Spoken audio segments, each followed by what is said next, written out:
Hey guys, and welcome to Unit 1, Lesson 4. We are continuing on with our angles. Yesterday you learned how to copy and bisect angles, and today we're going to talk about the angle addition postulate as well as reviewing some of the copying and the bisecting that we did yesterday.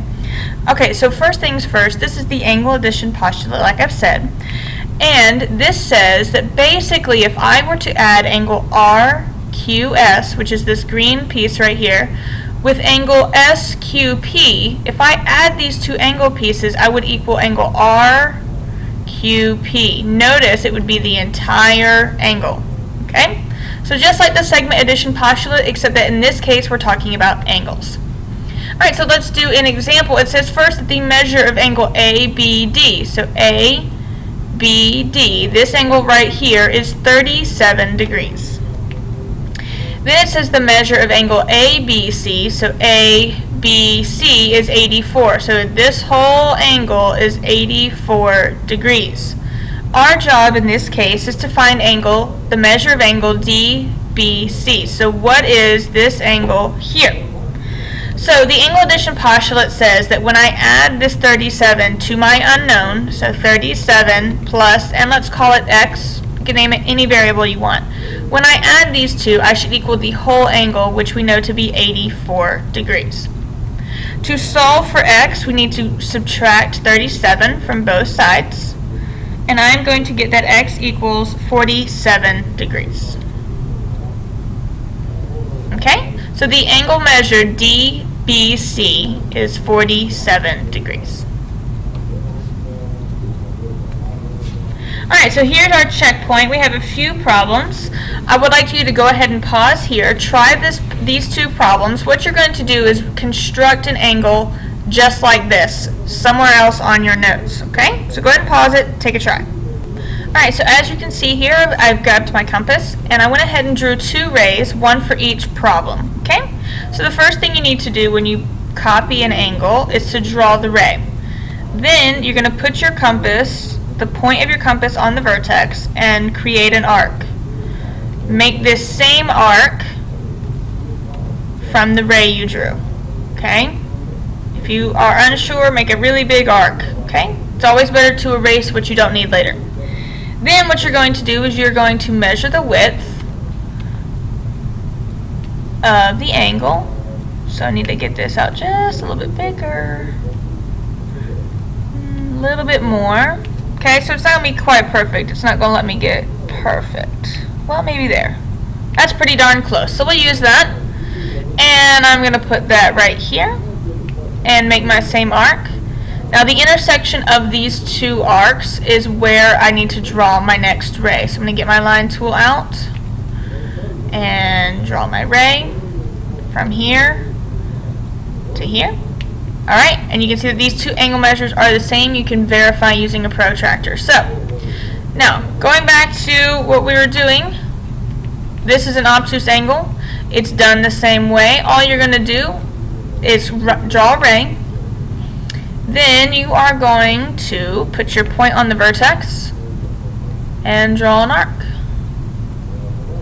Okay, make the same arc from your ray. Okay. It's an obtuse angle, so I go really far out. Okay? Then I'm going to measure from here the width of the angle. So let's see, right about there. Oh yeah, that's perfect. So right there. I'm going to measure that. I'm going to do the same thing here. And where the two arcs intersect is where I need to draw my other ray. So let's get that. Where's my line? There it is. And there is my angle. Notice I have copied these two angles. Okay, so that's what we covered yesterday. You should be competent in this at this point. Alright, here are problems 4 and 5. You are bisecting the angle. Please pause the video and go ahead and give it a shot. Alright, to bisect an angle, you're going to take your compass, place the point on the vertex. Go ahead and create your arc. The arc should cross both sides of the angle. Now what you're going to do is you're going to move your compass to the arc, where the arc intersects your side. Okay, you can change the width if you want, it doesn't matter. And then you are going to create an arc out here somewhere in the middle of your angle. Now you're not allowed to change the compass width again, so you just flip it and put your point on the other arc where it meets the side and draw this other arc. Notice where these two intersect is where my angle bisector will lie. So I'm going to take another ray tool and draw from the vertex through the intersection of those two green arcs. Whoops, sorry about that. And move the compass out of the way, and you can see that this angle here is congruent to this angle here. Alright, doing the same thing for an obtuse angle. Put your point on the vertex and create an arc. Now it's going to be a very large arc because it is an obtuse angle. Okay? Then take your point and put it on where the arc meets the side, either one. Okay? I open up my arc, my compass a little bit more and draw an arc. Okay? It's always better to draw an arc that's too big than one that's too small, because then you might not have an intersection point. Alright, so let's take this compass, put it on the other point where the arc meets the side, draw a new arc, and what you have here is the intersection of the two arcs. All I have to do is connect the vertex to this intersection, and that is my angle bisector. You'll notice that this angle here is congruent to this angle here. Alright, this problem, I know we kind of skipped around. We did 1, 2, 4, 5, and now we're on 7. Okay, we're skipping around a little bit. Okay, we're going to just take a minute, pause, and think about this. Okay, here's angle A. How would I construct an angle that's twice the width of angle A? Go ahead and pause and try that now. Alright, so what you're going to do is you actually need to copy the angle not once, but twice, because you want it to be twice the width of angle A. So, do what you normally do to copy the angle.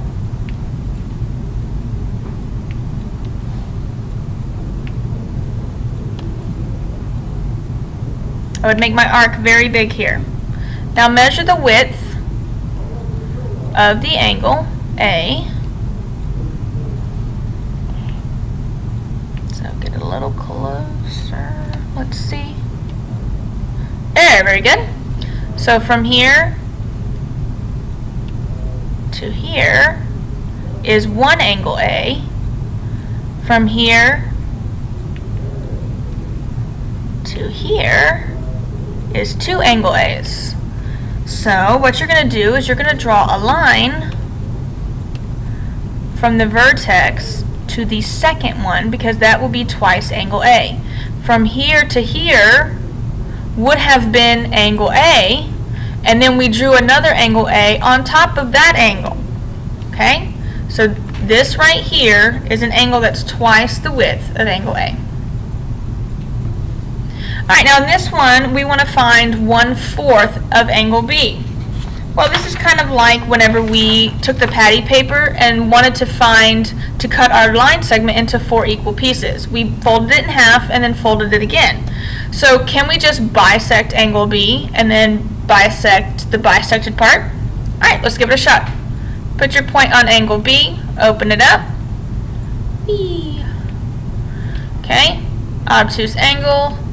So we'll probably have to open our compass just a little bit more out here. Okay, flip.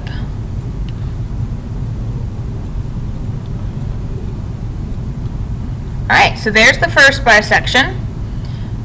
So we cut the angle in half. Now let's do the same thing. Notice we can continue to use the arc we already have in place here. So we're going to bisect from this point right here and right here. Whoops, right there. Alright, so, oh, did not mean to move all of that. There we go. Good thing for undo. Oh, quit. Alright, draw an arc, flip. Oh, I did not make, oops, I'm putting this on the wrong spot, aren't I? Alright, there we go. And then get your line. And there we go. And that's it. Right here this angle would be 1/4 of the original angle B, of the original measure of angle B. Alright, so that's all we have for today. Thank you so much for watching, and I will see you tomorrow.